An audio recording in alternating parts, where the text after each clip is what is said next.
Здраво да родовте уште едно видео, каде што ова видео ќе почнеме да разгледуваме клеточна делба, односно како што ќе имаме всушност јадрена делба.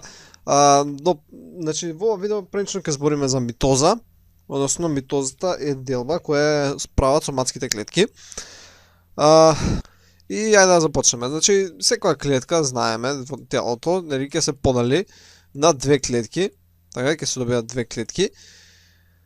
Од тие се клетки, нели, керки, кои ќе се добијат од една клетка. И ова добивање од две клетки се случува во телесните клетки, односно соматските, значи тие кои се наоѓаа на телото, значи тие кои го градеа телото, а не беа гаметите.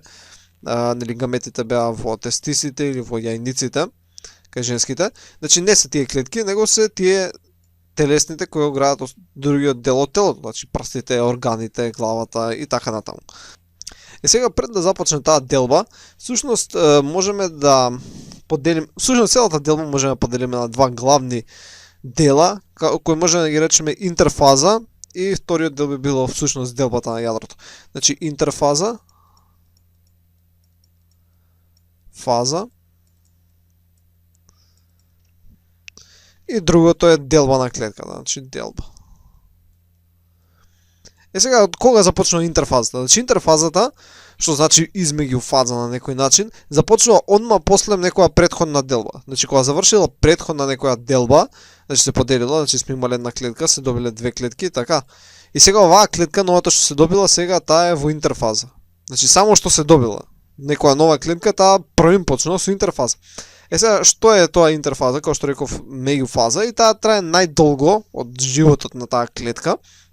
Ако поделиме целиот овој циклус, всушност како една пита, како диаграм, најголем дел би бил, значи ова се би било интерфаза, ако ова би бил животот на клетката, додека овој тука дел би бил всушност делбата на клетката. И дури во оваа интерфаза, бидејќи самата интерфаза се дели на три периоди, кои се означуваат како G1, S и G2. G1 каде што е предсинтетски, S е синтетски, а G2 е постсинтетски, и сега ќе збориме малку за нив повеќе, но само да видиме општо колку зафаќаат временски. Значи, ако ова вдека целото е периодот на интерфаза, тогаш кога половина од тој период го зафаќа, или усвари нешто повеќе од половина, го зафаќа G1 фаза, односно пред синтетската, додека остатокот нели се дели на две, каде што имаме S, па G2, и овдека имаме делбата на клетката, тоа со синото. Ако ова го сметаме дека вака се движи по стрелките на часовникот, циклусот. Сега да видиме што всушност се случува во G1 периодот. Значи ја земеме со виолетова боја. G1 периодот е всушност делот кога клетка нели само што се создала од минатата делба, и овој период односно само си расте. Значи се прават РНА молекули, се синтетизираат РНА молекули, од тие РНА молекули всушност ќе добиеме протеини, значи протеини.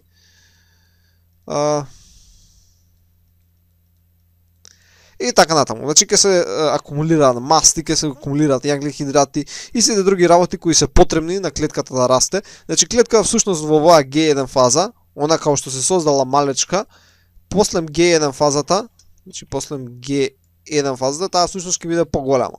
Така и сега може, сега како што е поголема, може пак да ја поделиме и да добиеме две малечки клетки. Значи G1 фазата е всушност фаза на растење. Значи пред синтетски период, него едноставно само си мирува и си расте.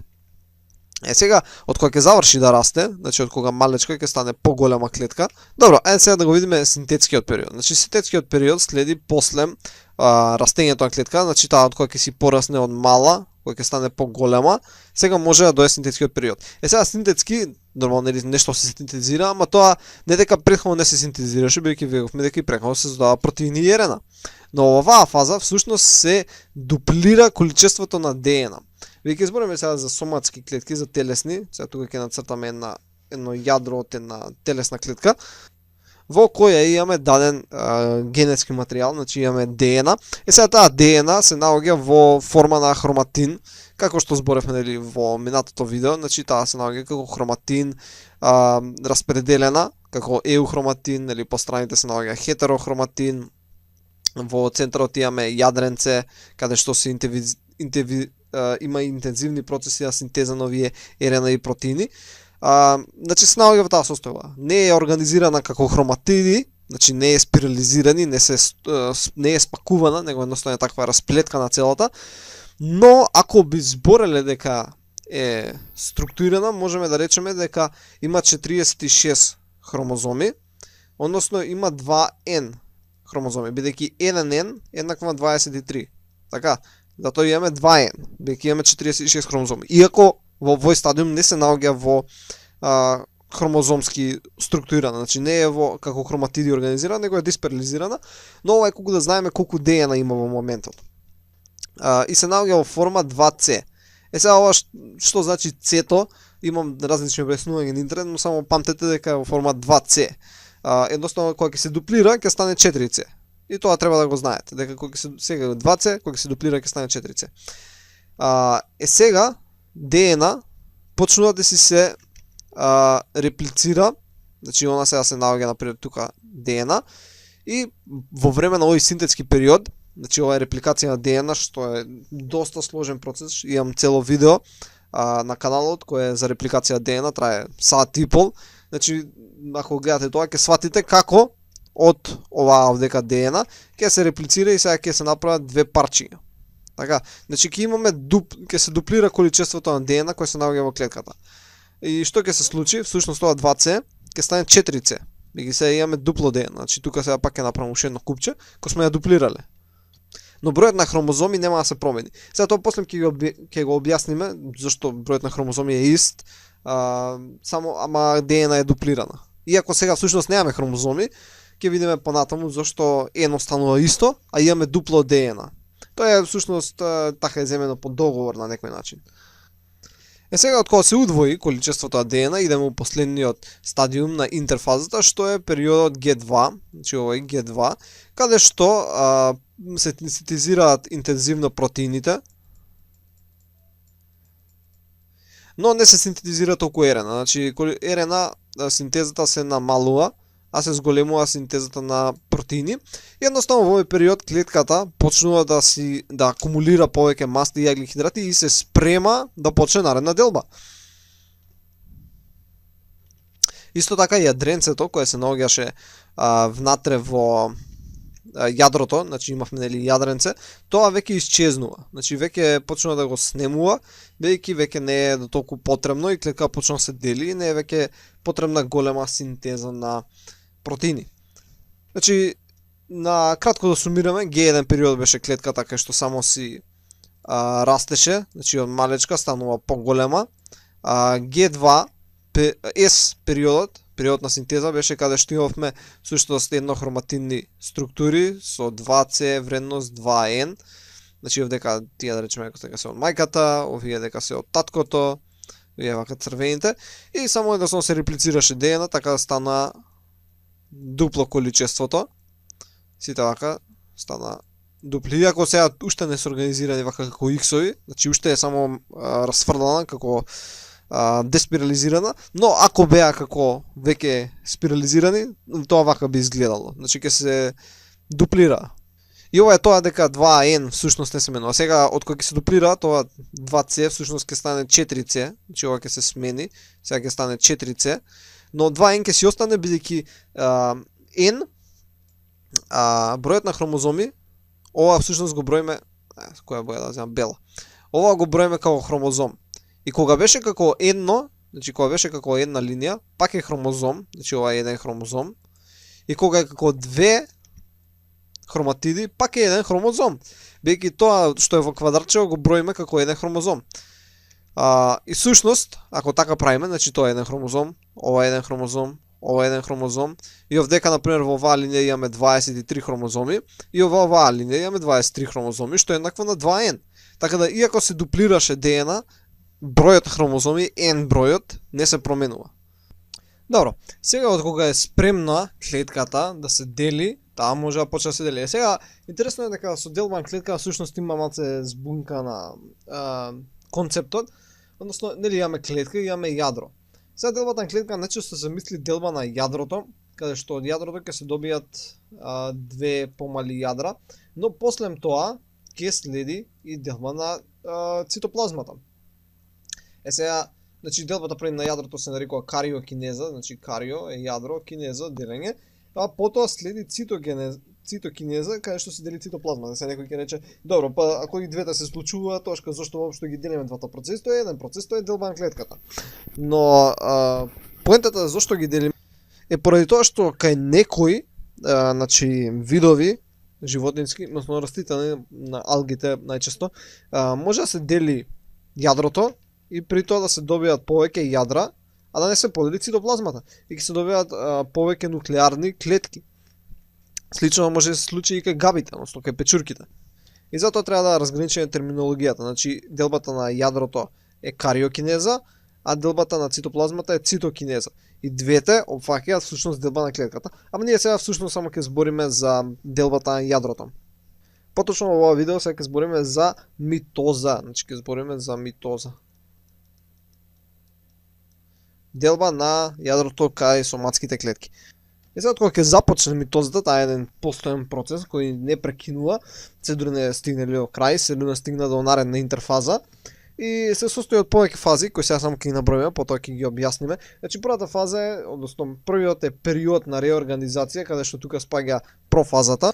Потоа следи периодот на делба и на движење, ова се мисли на хромозомите, каде што спаѓаат прометафаза, метафаза и анафаза. И на крај всушност го имаме периодот на реконструкција, односно тука спаѓа телофазата.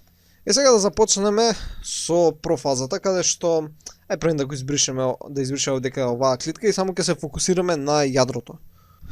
Добро, значи сега тука ќе нацртаме, ова е само јадрото, значи ова е само јадрото. И сега започнуваме со период на реорганизација, односно со профаза, каде што јадрото всушност се зголемува. Значи да речеме ако почнавме со толкаво јадро, тоа ќе се зголеми и ќе стане како друго што го нацртавме поголемото. Значи со тек на време малце се зголемува, значи не премногу, ама се зголемува и зафаќа доста голем дел од клетката.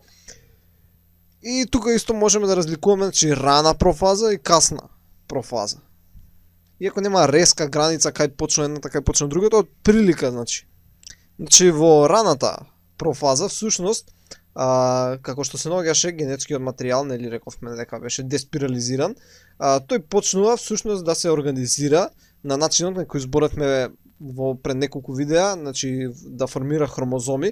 Иако не зборевме многу детално, но тој почнува да формира хромозоми, некои нишки и нормално сега уште не се максимум спирализирани, но да речеме дека се прилично големи. Значи уште се големи, не се максимално организиран материјалот, не е максимално организиран, но се формираат тие хромозоми кои нормално нели се изградени од две хроматиди, бидејќи видовме нели претходно во синтетскиот период ДНК се удвои и нели имаме сега 4C. Така, значи е удвоена и затоа се двохроматидни и сега они се организираат до некој степен, значи не се кондензираат премногу и почнува исто така да се формира делбеното вретело. Значи делбеното вретело ќе нацртаме два краја кои се всушност изградени од центриоли, кои пуштаат микротубули, ова ќе збориме во цитологија како се изградени микротубулите, па и во молекуларна биологија. Значи почнуваат да пуштаат микротубули кои се изградени од протеини, кои почнуваат да идат на кај јадрото, значи тие се движат полека и овој материјал значи се кондензира се повеќе и повеќе. И веќе во касната профаза, значи овие се повеќе и повеќе кондензирани и почнува јадрената мембрана да е јаснемува. Значи оваа јадрена мембрана што е, полека се заминува во вид на везикули. Сега тоа на некој начин се губи материјал бидејќи како што е вака мембраната, всушност поминува на процес каде што се евагинира кон надвор и на крај овие два краја ќе се спојат и ќе добиеме едно топче. И пополека така се губи мембраната, значи во вид на везикули, така се отстранува и пополека ќе ја снема јадрената мембрана. И со тоа сме завршиле со профазата. Значи ќе ја снема јадрената мембрана, ќе почне да се формираат овие микротубули и хромозомите до некаде се формирани. И сега наредна ни е прометафазата, каде што е значи пред метафаза, каде што хромозомите кои рековме дека се до некој си степен спирализирани, сега наместо ги цртам вака како шкрабаници, ќе ги цртаме само како иксови. Значи хромозомите кои се до некој степен спирализирани ќе почнуваат да се движат кон оваа си некоја замислена екваторијална рамнина, значи кон средина. И овие се се многу сложени механизми како всушност се движат. И сега вакви нели имаме всушност 46 на број. Нормално ги цртаме сите, бидејќи тоа би било премногу, но тие пополека се движат кон таа, како што реков, замислена екваторијална рамнина. И после некое време тие ќе успеат нели да се наредат по средината. Значи ќе бидат наредени, ева како иксови ќе цртаме, ќе бидат наредени точно на таа екваторијална рамнина. И тогашка завршува прометафазата, значи во моментот кога ќе се наредат, и почнува метафазата. Метафазата всушност се карактеризира со тоа што се максимално спирализирани. Значи ако почнавме со некој хромозом кој беше огромен и некако не диспирализиран, на крај завршуваме со некој продукт кој е помал и покондензиран. Што е овој?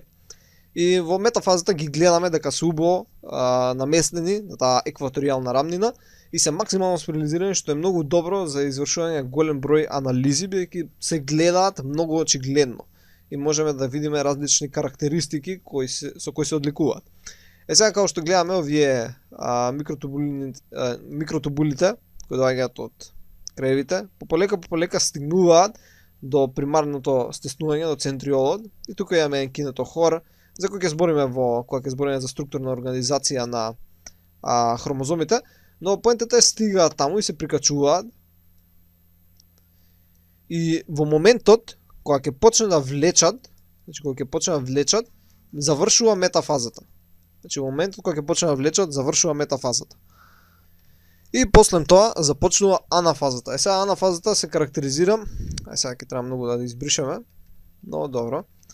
Анафазата се карактеризира со тоа влечење. Значи сега да речеме дека овие веќе почнале да ги влечат, сега ќе направиме дека се до овдека некаде стигнати. И сега се одвоени на еднохроматидни. Значи тоа што би биле вака. Значи вака. И сега значи кога ќе ги повлечат, центромерното секогаш се насочува кон центромерот. Кон центриолите, усвари.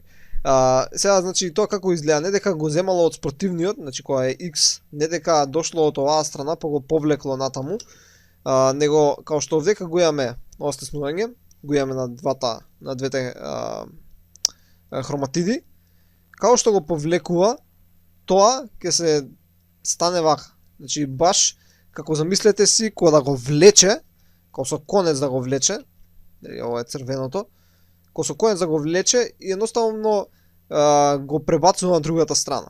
Изгледа во овој облик.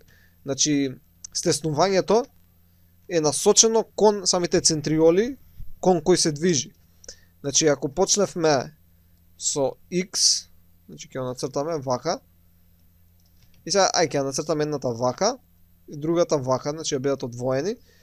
И потоа добиваме нешто што ќе биде, значи тоа ќе биде вака и ќе биде натаму насочени. Значи ќе бидат спротивно насочени од што почнале. Зашто тука е повлечено. Значи кога што го фаќа овдека, го влече натаму. И едноставно ќе се измести. Но добро. Тоа е анафазата, значи како што се движат, тука е центромерното и се движат кон краците, се обично синхронизирано е движењето, значи се движат исто брзо. И овдека може да настанат многу проблеми, например едно не биде повлечено или пак да биде целото повлечено кон едната страна. Значи ајде ова да речеме дека е нормално, ама да речеме овдека едното, ова да го бележиме сега со црвено да го продолжиме, каде што едниот цел хромозом со двете хроматиди всушност е повлечен кон едната страна само. Овдека немаме ништо. Значи нема ништо. Ќе ставиме прашалници. И со тоа ќе се јават тие хромозомопатии, бидејќи едната клетка сега кога ќе се добие, ќе има еден хромозом екстра, а другата клетка која ќе се добие, ќе и фали хромозом. И тоа баш се јавува при овој процес, значи кога анафазата, кога ќе се повлечат кон кревите. И оваа фаза трае доста кратко, бидејќи ова прилично брзо се случува. Голема е брзината на влечење, растојанието кое треба да се помине е многу кратко, така да целиот процес е многу брз. И на крај всушност ќе добиеме хромозоми кои, да ги набележиме вака како X-ови, кои ќе бидат, значи, добро, ќе бидат како еднохроматидни, значи ќе бидат хромозоми на едниот крај од клетката и хромозоми на другиот крај на клетката кои што се рамномерно распределени. На двете страни имаме 46, значи имаме 2N, само тука сега се 2C и тука се 2C. Така, значи се вративме на интерфаза. Само што сега уште треба да се создаде, значи се создава нова јадрена мембрана околу двата пара на овие хромозоми и потоа се случува цитокинеза, значи ќе се одделат овие две клетки, ќе се подели цитоплазмата и ќе добиеме две нови помали клетки кои го имаат истиот идентичен клон, еден вид материјал од клетката мајка. Сега само за крај да спомнеме нешто за делбеното вретело. Значи делбеното вретено видовме, значи имавме центромери, центриоли, тие ќе учиме поклеточна по цитологија, нели се вака поставени нормално едни на други, се изградени од протеини и така натаму, нели овдека има како обивка и има микротубули, се движат од плюс кон минус и така натаму. Но интересно е, значи нели рековме дека се пуштаат овие микротубули кои се изградени од протеини, за кои ќе збориме некогаш повеќе, нели стига нели до хромозомите. Сега сакам да спомнам дека има повеќе видови на овакви нишки кои се пуштаат. Значи ги има скелетни или поларни, кои, ајде дека ќе нацртаме другото. Скелетни поларни ќе бележам сега со виолетова боја. Тие идат од еден крај до друг. Значи тие не се врзуваат со хромозоми. Значи идат од еден крај до друг. Ги имаме овие хромозомските или кинетохорните. Значи овие првите беа скелетни, ќе бележиме со С. И ги имаме овие хромозомските, значи овие кои беа со црвено. Тие всушност се врзуваат со хромозомите. Значи идат вака и овдека се да речеме дека имаме хромозоми. Значи тие се хромозомските, ќе бележиме со Х. Добро, со X, значи хромозомски се врзуваат со хромозоми. И имаме интразонални нишки кои се всушност помеѓу претходните два вида нишки. Значи би се наоѓале овдека. Значи вака. Тука би имало една, тука би имало една, тука би имало една и тука би имало една. Значи тие се интразонални, ќе бележиме со И. Значи има повеќе видови нишки и има многу некои интересни видеа на интернет како всушност знаат кога да влечат микротубулите и кој е принципот на влечење всушност, иако не се тотално разјаснени тие процеси. Значи ние ќе спомнеме малце повеќе кога ќе збориме за структурата на хромозомите, но не се знае точно како се случува влечењето. Само знаеме дека се случува. И има многу видеа на интернет на кои може целиот овој процес на митоза да се види. Добро, се надам дека научивте нешто ново и ќе се видиме во наредното видео каде што ќе збориме за мејоза.